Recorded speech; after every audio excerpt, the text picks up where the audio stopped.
그래서 감사는 신앙생활에 있어서 가장 중요한 요소예요. 감사함이 없는 사람은 그런 참된 신앙인이라고 우리가 생각할 수 없습니다. 그래서 항상 감사하는 마음으로 우리가 신앙생활을 해야 되겠다. 감사를 드리되 하나님의 자녀로 살아가며 감사를 드려야 되겠죠. 하나님께서 구속해 주시고 하나님의 자녀 삼아 주심에 감사를 드리는 거예요. 허물이 많고 죄도 많은 우리지만은 하나님께서 그 죄를 가리워 주시고 긍휼을 베풀어 주셔서 사랑해 주시고 우리에게 삶의 희망과 기쁨을 가지게 하시니 하나님께 감사하는 자가 되어야 된다. 우리가 살아가는 세상의 그 환경과 상황이 우리의 기대에 어긋난다고 해도 하나님의 자녀로서 믿음의 상황을 만들어 가기에 또한 감사를 드리는 거예요. 주 안에 살기 때문에 감사할 수 있어요. 주 안에서, 주 안에서 헬라 말로 엔크리스토라, in the Lord라는 말이죠. 곧 바울 신학의 가장 기본이 되는 그런 말입니다.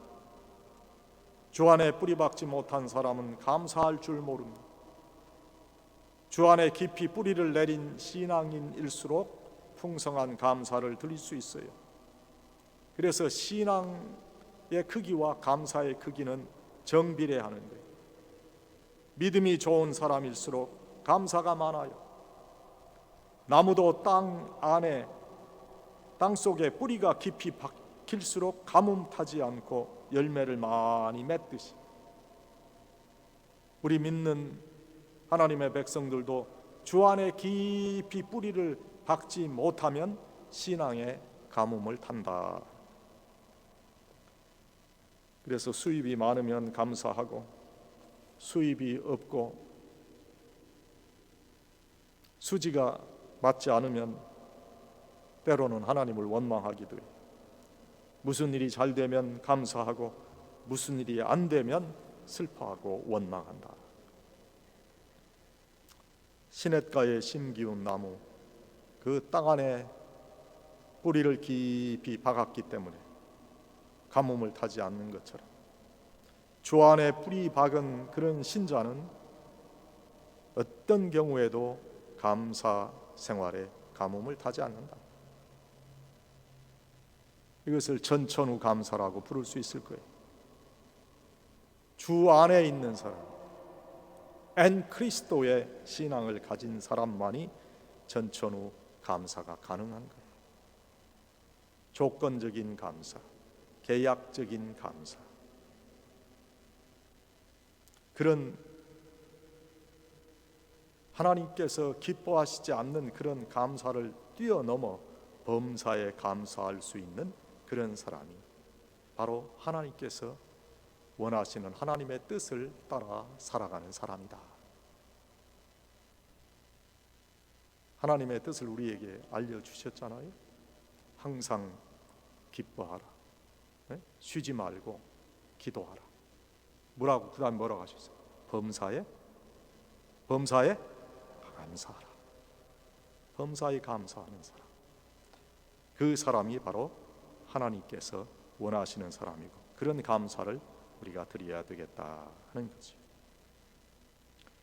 토마스 캠퍼스라고 하는 분이 그의 유명한 그런 저서 그리스도를 본받아에서 이런 감격의 기도를 드립니다.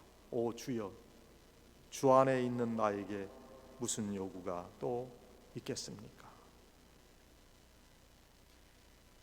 우리도 이런 범사에 감사하며 하나님의 자녀로 살아감을 감사하는 그런 하나님의 백성들이 되어야 되겠다 하는 거예요. 그 다음에 하나님께서 우리에게 삶의 기업을 주심에 감사를 드립니다. 일할 수 있도록 하나님께서 나에게 건강도 주시고 그런 삶의 터전을 주신 것을 감사해야 돼요. 내가 왜 이런 일을 하는가, 이게 참 내 힘들다 그렇게 생각하지 마시고 여러분들이 몸을 움직여서 할 수 있는 일을 하나님께서 주셨다면 더 큰 감사를 드리세요. 우리가 나이를 먹어갈수록 몸을 자꾸 움직여야 돼요.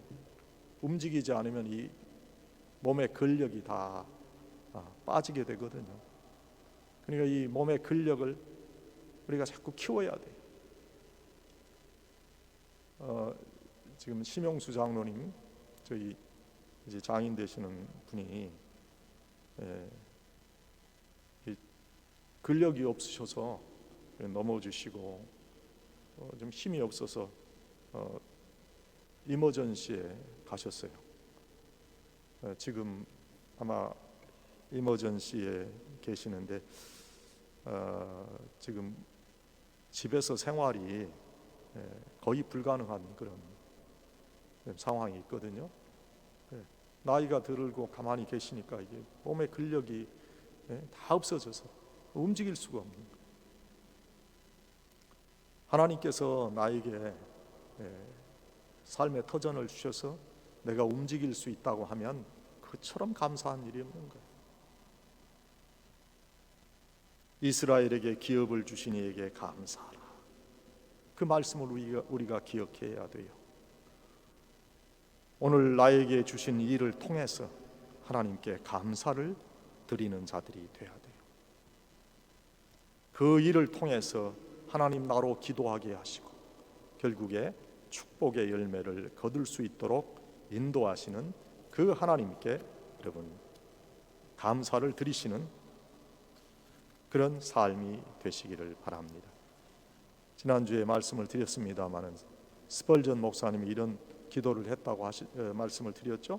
별빛을 주신 이에게 감사하면 하나님은 달빛을 주실 것이고 달빛을 주신 이신 것을 감사할 때 하나님께서는 햇빛을 주실 것이고 햇빛을 주신 것에 감사하는 자에게 하나님은 빛을 더해 주시고 그 빛을 더해 주신 것을 감사하는 자에게 영원히 꺼지지 않는 그런 생명의 빛을 허락해 주신다.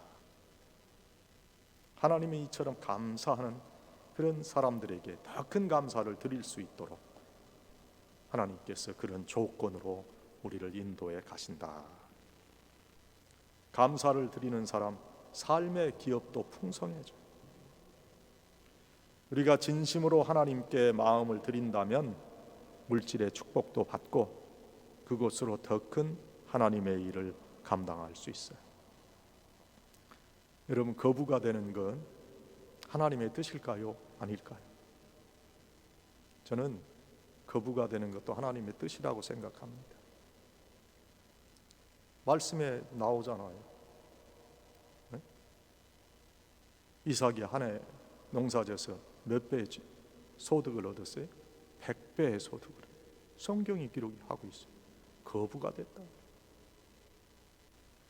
우리의 심령이 하나님께서 주신 그 축복을 어디에 사용하느냐, 그것에 따라서 하나님께서 우리를 거부로 만드시든지 안 만드시든지 그렇게 결정하실 거라고 생각해요. 여러분, 그 아침마다 일어나시고 또 저녁에 자기 전에 이를 닦잖아요, 그죠?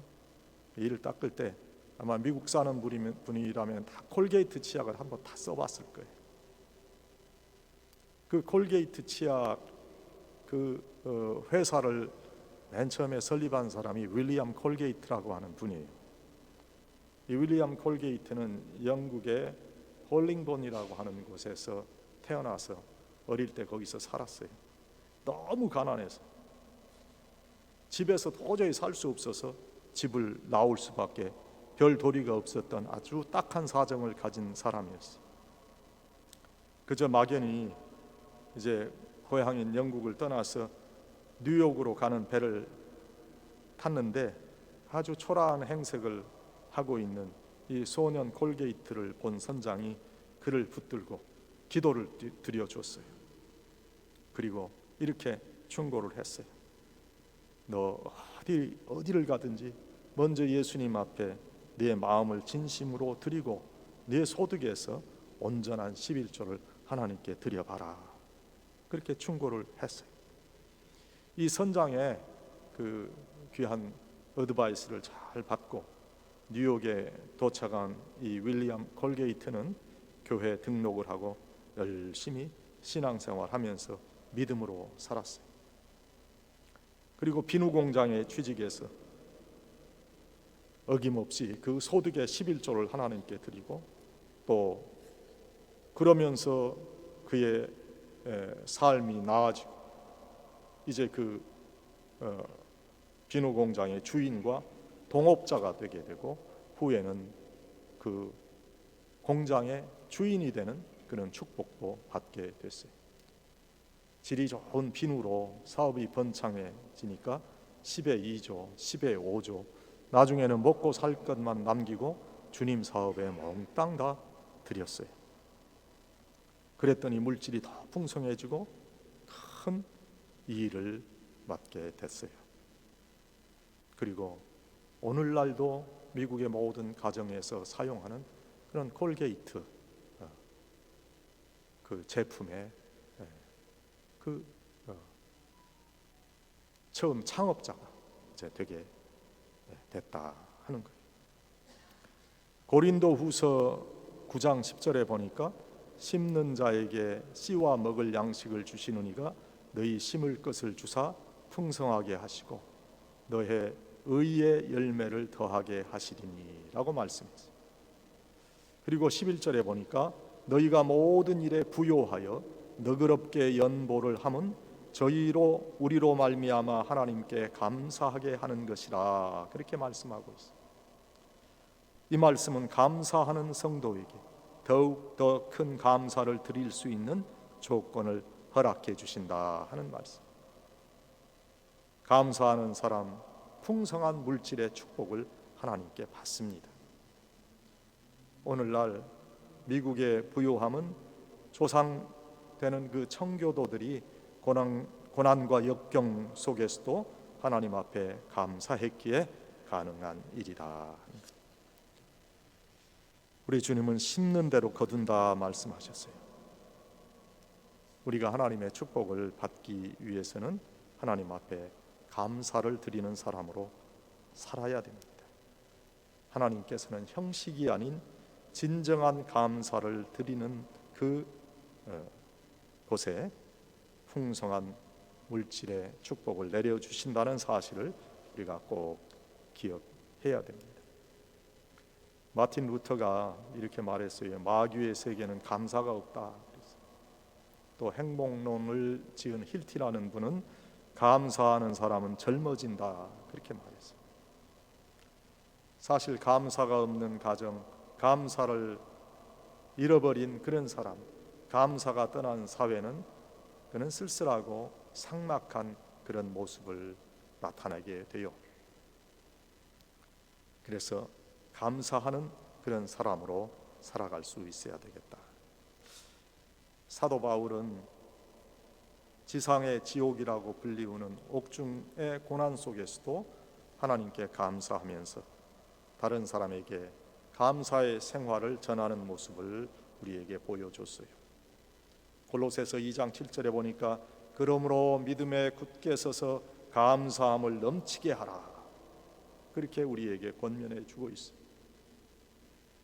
사도 바울은 이렇게 옥중에서도 감사하며 살았습니다.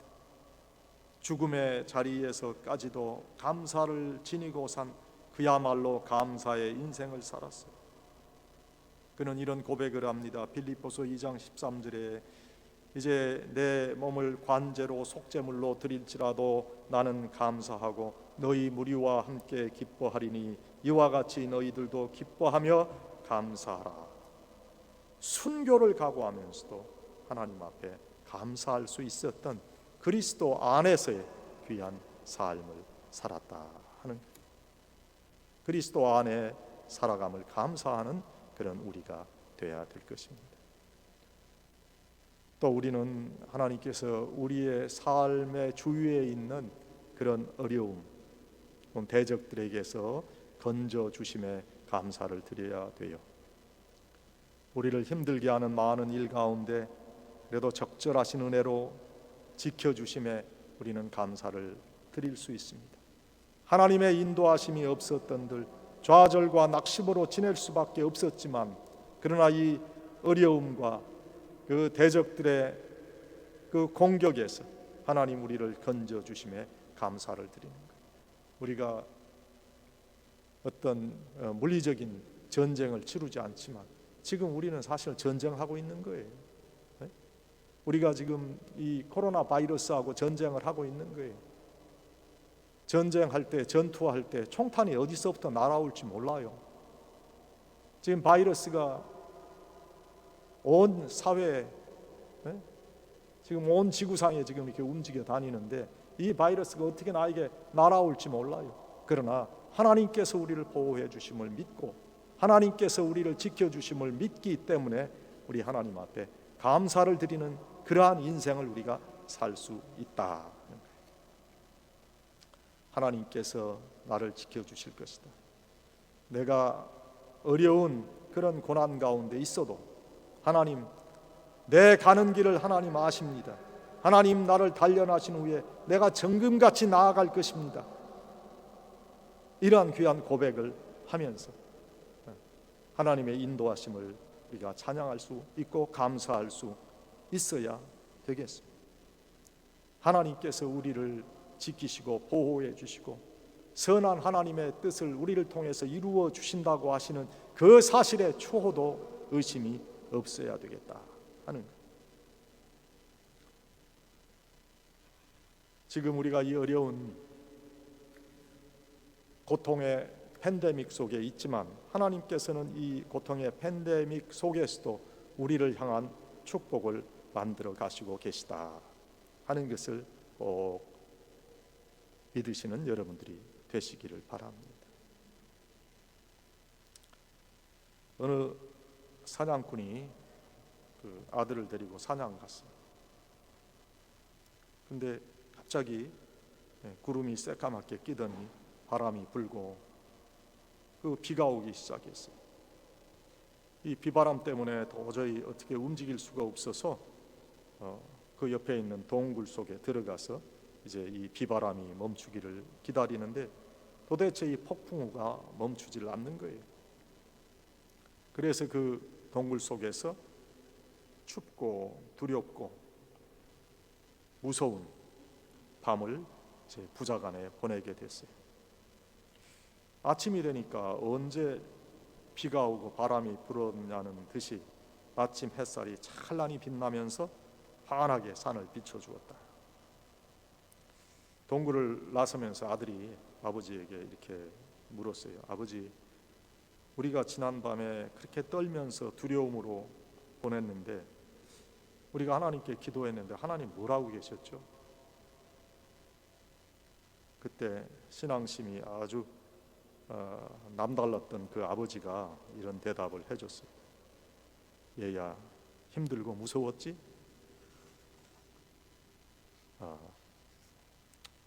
참 이 비바람이 언제 끝나나 지겨웠지. 그런데 하나님은 지난밤 우리가 그렇게 무서워 떨고 있는 동안에 오늘 아침같이 이렇게 고요하고 밝고 맑은 아침을 만들고 계셨단다. 여러분, 하나님이 지금 우리에게 어떤 도움을 안 주시는 것 같고 하나님이 우리에게 나타나 주시지 않는 것 같을 때에 하나님은 우리를 위해서 지금 무언가를 준비하고 활동하고 계신다는 사실을 여러분 믿어야 돼요. 하나님이 비록 지금 내 기도에 응답하시지 않는다 할지라도 하나님은 우리를 정금같이 단련하기 위해서 지금도 활동하고 계심을 여러분 믿으시기 바랍니다. 캄캄한 밤에도 환한 아침을 우리를 위해서 만들고 계시다는 것을 우리가 믿어야 돼요. 욥이 그런 고백을 했잖아요. 욥기 23장 10절에 보니까 나의 가는 길을 오직 그가 아시나니 그가 나를 단련하신 후에 내가 정금같이 나으리라. 우리 자신도 내가 가는 길 잘 모를 때가 많습니다. 그러나 하나님은 내가 나를 아는 것보다 나를 더 잘 알고 계십니다. 하나님은 내 생각까지도 다 통촉하시고 계세요. 그래서 하나님은 가장 좋은 길로 우리를 인도해 가신다 하는 거예요. 어떻게 생각하면 감사의 조건이 아무것도 없는 것 같은 그러한 추수감사주의를 저희가 맞지만은, 그러나 잘 생각해 보면 너무나 많은 그런 감사의 조건 속에 우리가 있다 하는 거예요. 여러분, 어려운 상황 우리 모두가 인정합니다. 이때 믿음을 가지고 하나님께 감사하시는 그런 여러분들이 되시기를 바랍니다. 우리가 처한 상황의 어떤 모습으로 감사하기보다는 나를 구원해 주시고 하나님 안에서 살게 하시고 모든 어려움에서 하나님의 귀한 뜻을 이루어 주시는 그 하나님을 믿기 때문에 감사하시는 복된 성도들이 다 되시기를 간절히 축원합니다.